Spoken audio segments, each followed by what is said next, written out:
For more on Manafort's legal troubles, we have criminal defense attorney and former prosecutor Reena Varghese. So, Reena, bottom line here, what does this mean? Is Manafort's plea agreement null and void? Yes. So, look, what it ultimately means, and there's a sort of a way to look at this, is that him and Trump are so close that he's going to honor Trump by wearing an orange jumpsuit for the rest of his life. That's what it means. He's done. They've thrown this out. He's facing numerous years, consecutive years on his case that he was convicted of in Virginia. And on this, he's facing between 18 and 22 years. That was what the sentencing guideline range was in the plea agreement that he agreed to and he signed. So he's in a lot of trouble, and this unfortunately did not work out for him. I mean, he may not see the light of day. I think you have it in front of you, but in the filing agreement, Mueller's team had this to say. They said that the government will file a detailed sentencing submission to the probation department and the court in advance of sentencing that sets forth the nature of the defendant's crimes and lies. Do you expect this filing to become public? And if it were, what kind of details do you think we might see from this? I'm not sure it will be public. I'm sure that they will only release as much as they can. Actually, they're not required to release anything. If it involves an ongoing investigation, it'll be filed under seal. But I think through these submissions, Robert Mueller may choose to file some things, but he probably will not file most of this. Is your sense that Manafort was really just banking on a presidential pardon from Trump? I think at one point that was the idea, but understood, like Trump's lawyers probably advised him against it because for multiple reasons. One, this could potentially be additional ammunition for Robert Mueller to be used against Trump in an obstruction case. And moreover, the more important thing is that if he actually pardoned Manafort, that would actually free Manafort up to testify against Trump.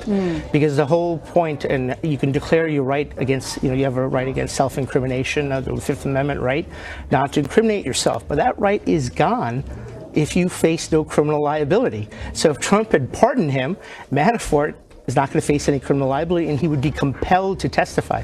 One of the most famous cases of this was Barry Bonds' trainer, Greg Anderson, who had pleaded guilty and then would not testify, and he went to jail for contempt of court. So Manafort obviously was looking to get out of jail. The last thing he wants to do is stay in jail and would likely have testified. So now that we know Manafort and George Papadopoulos have repeatedly lied, when you step back for a second, what does this mean for the larger Russia investigation?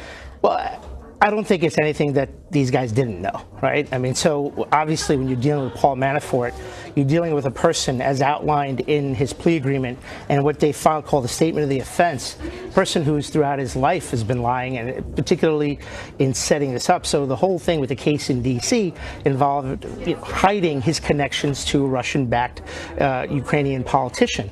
He went out of his way and arranged meetings for various leaders of European nations, and these people met with Obama, President Obama, the vice president, and as well as members of Congress. All of this was hidden. So Manafort's used to lying. Bob Mueller, I'm sure, knew that and was testing to see whether he could get anything else. So, Reena, when you step back, what are you really watching for in the coming weeks and months? Do you see this ending, and is this going to finally be over? I don't see it ending in the coming weeks, potentially months. I'm sure it'll be spilled into New Year because of all this that's still out there, right? And ultimately, there's going to be follow-up with President Trump. There are written questions, I'm sure, that he submitted, the written answers he submitted to the questions were probably written in such a vague and non-specific manner that's going to cause Special Counsel Mueller to request more information from President Trump. So I don't see it ending anytime soon. Reena Varghese, thank you for joining us, Reena. My pleasure. Thank you.